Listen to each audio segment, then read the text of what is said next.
equals does your device need fixing? We offer a free diagnosis. We pick up and deliver right to your door, no calls or travel needed. We send you a quote before repairing, and only go ahead if you approve it. Easy, transparent, and professional. Link in description. In this tutorial, we will walk you through the process of repairing the motor of your brush cutter, specifically the model Carmen Garcia Rosado Bordallo-Conga 1092 degrees. To begin, gather the following tools: a Phillips screwdriver, a flathead screwdriver, a socket set, and a cleaning brush. Ensure you have a clean workspace to avoid losing any small parts. Start by disconnecting the brush cutter from any power source. Safety is paramount, so wear gloves and goggles to protect yourself during the repair. Next, remove the outer casing by unscrewing the screws located at the back and sides of the unit. Keep these screws in a small container to prevent misplacement. Once the casing is off, you will have access to the motor.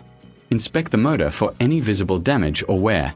If you notice any debris, use your cleaning brush to gently remove it. A clean motor runs more efficiently, so this step is crucial. Now, let's focus on the internal components. Carefully unscrew the motor cover, which is typically held in place by 4 screws. As you remove the cover, take note of the arrangement of the wires and components. It's a good idea to take a photo for reference later. If you find that the motor is not functioning due to a faulty part, you may need to replace it. Before proceeding, remember that we offer a professional diagnosis without obligation. If you reckon this is too hard, consider reaching out to us for assistance. Next, check the brushes and commutator. These parts are essential for the motor's operation. If the brushes are worn down, replace them with new ones. Ensure they fit snugly against the commutator.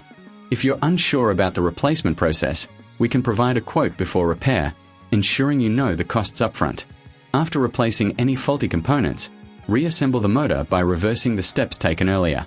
Make sure all screws are tightened securely, but be cautious not to over-tighten, as this can cause damage.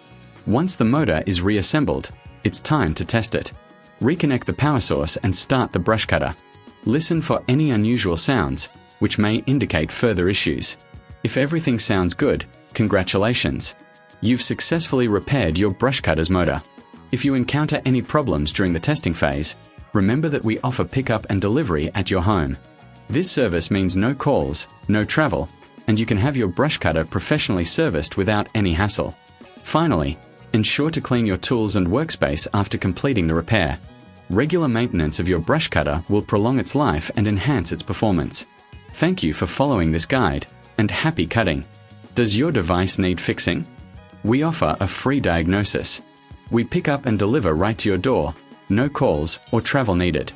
We send you a quote before repairing, and only go ahead if you approve it. Easy, transparent, and professional. Link in description.